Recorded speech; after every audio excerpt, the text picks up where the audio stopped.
இவர் இளையராஜா மட்டுமல்ல, இணையற்ற ராஜா. ஒரு ராஜா இருந்தா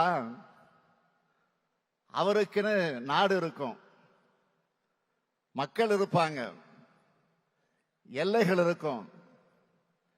ஆனா இந்த ராஜா மொழிகளை கடந்தவர், நாடுகளை கடந்தவர், எல்லைகளை கடந்தவர், எல்லா மக்களுக்கும் ஆனவர். திரை இசையை கடந்த இளையராஜா அவர்களின் இசை அவரது திறனை, அவரது வீச்சை, அவரது ஆற்றலை, அவருடைய ஆழத்தை, அவருடைய உயரத்தை எடுத்து சொல்லும். இந்த நேரத்தில் இசைஞானி அவர்களை பற்றி சோசியல் மீடியாவில் ஒருவர் எழுதின சில வரிகளை சொல்ல விரும்புகிறேன். இளையராஜா மட்டும் இசையமைத்திருந்தால் திருக்குறளும், நற்றிணையும், புறநானூறும், குறுந்தொகையும், ஐங்குறுநூறும், 18 பரிபாடலும், சிலப்பதிகாரமும் எங்களுக்கு மனப்பாடம் ஆகியிருக்கும் என்று எழுதியிருந்தார்.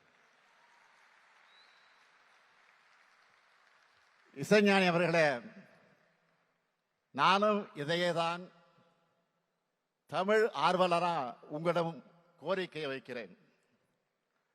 சங்க தமிழுக்கு, தமிழ் இலக்கியங்களுக்கு நீங்கள் இசையமைச்சு சில ஆல்பங்கள் வெளியிடணும். எப்போதும் முதலமைச்சர் கோரிக்கை வைப்பாங்க. ஆனா முதலமைச்சராக வந்து தமிழ்நாட்டு மக்களின் சார்பில், தமிழர்களின் சார்பில் நான் உங்களுக்கு கோரிக்கை வைக்கிறேன்.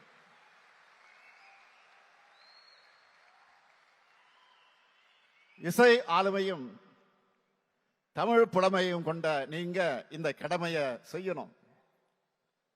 ஏற்கனவே தமிழ் நெஞ்சங்கள்ல சிம்மாசனம் விட்டு உட்கார்ந்து இருக்கக்கூடிய உங்க மூலமா, உங்க இசை மூலமா தமிழ்ச்சுவையை அடுத்தடுத்த தலைமுறையினருக்கு பரிமாறப்படணும். ஏனென்றால் ராஜா கைய வச்சா அது ராங்கா போனதில்லை. அந்த நம்பிக்கையோட இந்த கோரிக்கை வைக்கிறேன். இசையால் நம் நெஞ்சங்களை ஆளும் இளையராஜா அவர்களுக்கு எத்தனையோ புகழ் மகுடங்கள், பாராட்டு மாலைகள், பத்மபூஷன், பத்ம விபூஷன் போன்ற பட்டங்கள் இருந்தாலும் அவருக்கென, அவருடைய ஆற்றலுக்கென பொருந்தி அவருடைய என்றைக்கும் பயணிக்கிற பட்டம்தான் முத்தமிழறிஞர் கலைஞர் அவர்களால் வழங்கிய இசைஞானி பட்டம்.